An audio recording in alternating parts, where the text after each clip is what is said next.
Hello, Internet. My name is Bruno Lewis, and this is the fourth or fifth. But yeah, whatever. It's the fourth episode of Was It Any Good? And yeah, let's get to it. Danny Elfman is an American composer, singer, songwriter, and Grammy Award-winning SOB, responsible for making all of us forget about the existence of aliens back in 1997 in the film Men in Black. Would you stop that? And today we talk about the work he did for the 2005 musical fantasy film Charlie and the Chocolate Factory, which is directed by Tim Burton, who is a frequent collaborator of Danny, working together on a total of 16 films. Wow. Weirdos. In the production of the score, some of the songs had to be written before filming began to accommodate some of the complicated choreography in the film, so that people knew what they were dancing to. Here's some interesting trivia. Danny Elfman did the Oompa Loompa voices, including the singing they do. That's something I found interesting.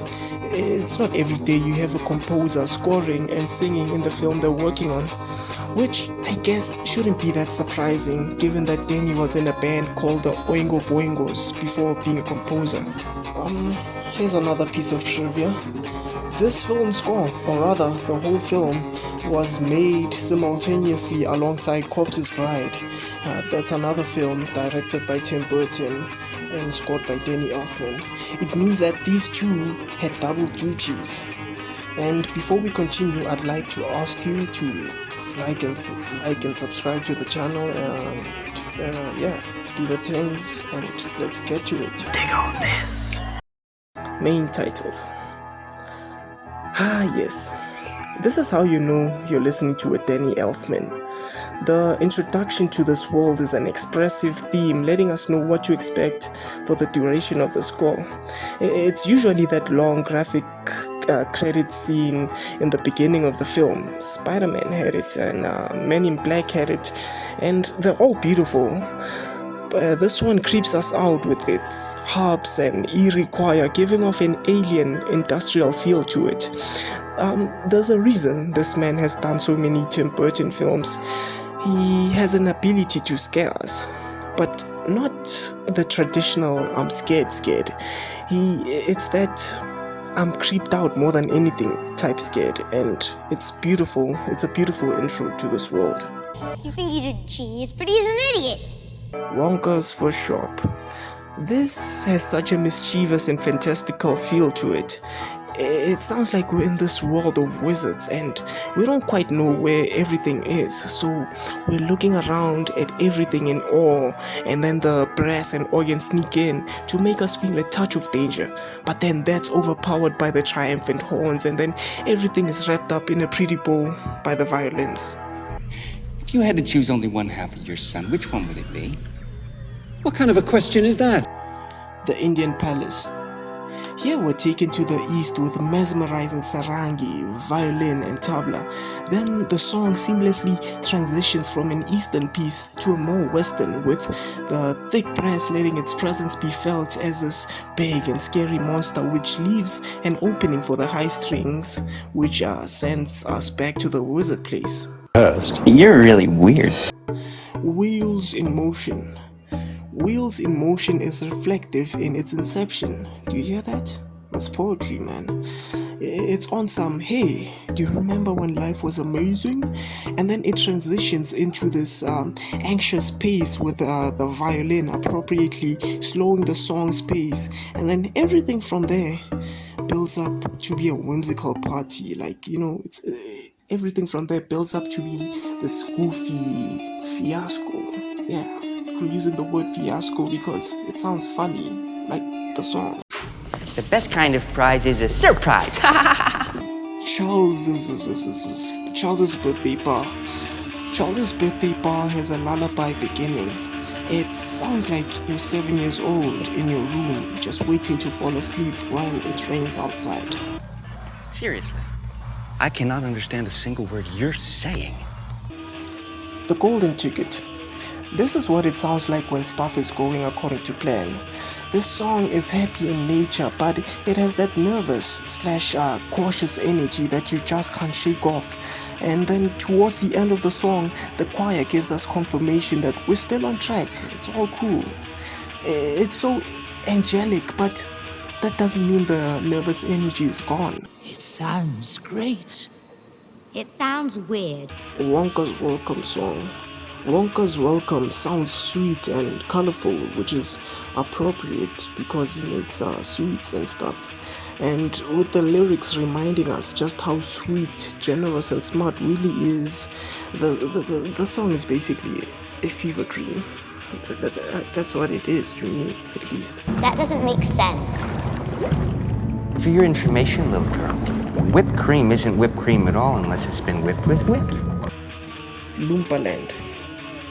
Loompa Land reminds me a lot of Dark Skin Head by Kanye. The first half of the song is a thumping action drum piece, and then the second part, which is separated by this thick brass, makes the song sound more like what we've been listening to. Well, that's no excuse. I was never as short as you. You were once. Was not. Know why? Because I distinctly remember putting a hat on top of my head. Acosta's Loop. Acosta's Loop is a solid pop song. It sounds like a commercial. I love the inclusion of the tabla, and it has a very solid bass lick which holds the song together. My name is Willy Wonka. The Boat Arrives. The Boat Arrives is a sinister piece, with drums leading the pack to oblivion. And that oblivion comes as the brass section and choir taking us to the next song. Then shouldn't you be up there? Well, I couldn't very well watch the show from up there, now could I, little girl? The River Cruise. The humming in this sounds like a cult ritual. It's equal parts sinister and goofy. Because the hums don't sound like anything you should be afraid of. And then the drums perfectly supplement the hum. When I think of a weirdo, I usually think of somebody who is an individual and free, and it's something that everybody should strive for because everybody's different. Violet Beauregarde. Violet Beauregarde is a funky song with trumpet and organ successfully taking us back to the 70s. It's extremely catchy. I actually had the song stuck in my head all day.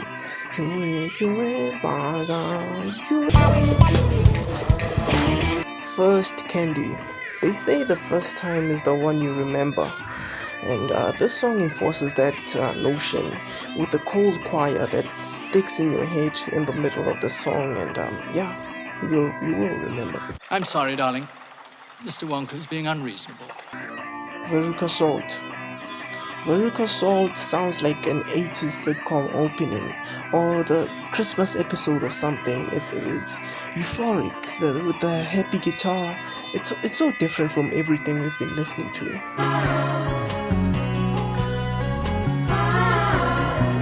Mike TV. Mike TV has an epic cloud over it. With the Queen-esque guitar riffs and the harmonizing, it's a solid rock ballad number, making it, epic. There he is. Mike! My most important thing. Up and Out. Up and Out has an anxious pace, like we're late to something, late to our meeting in space. Because that's where the song goes. It takes us to an alien world briefly and then continues what it's been doing all song. It's weird. Here we go. Up and out. What do you really mean? Yeah. Charlie Declines. The way the harp is used in the song, it leaves a sense of wonder in your mind, and wonder and innocence, and Watch this. Finale. Finale sounds like it's supposed to be sad, but it's not. The way the piano and violin sound, it really sounds like we should be sad, but we're not, because the song's hope is that powerful. It takes over the song, making us smile through the tears. Wasn't that just magnificent? I was worried it was getting a little dodgy in the middle part, but then that finale, wow! End credits suite. For the end credits, Danny Elfman reiterates what we've been listening to with Willy Wonka's welcome song, Augustus Gloop, Veruca Salt, Mike TV. They're all mixed together to make one song, and yeah, he does the opposite of what Michael Giacchino does, which is go all out in the end credits. Danny Elfman does that in the opening credits, and yeah, I just love how these songs make me feel, man. They're like laden with the nostalgia, and much of that is to do with how Danny Elfman uses the high strings.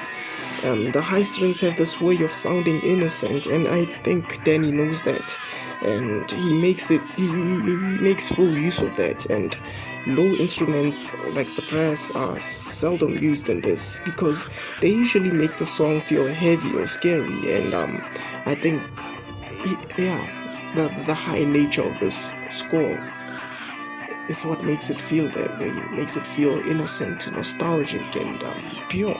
And I love that. The score. How do I score it? I really enjoyed the score. I was never bored listening to it, and there's never a dull moment, you know. And I love the story that's been told. And if I had to score it, I'd give it a 9 out of 10. Yeah, that's how much I love it. So yeah, we're done. So okay, I think we're done. Hit the like and subscribe if you enjoyed that, because there will be more. Follow me on my social media, and yeah, see you next time.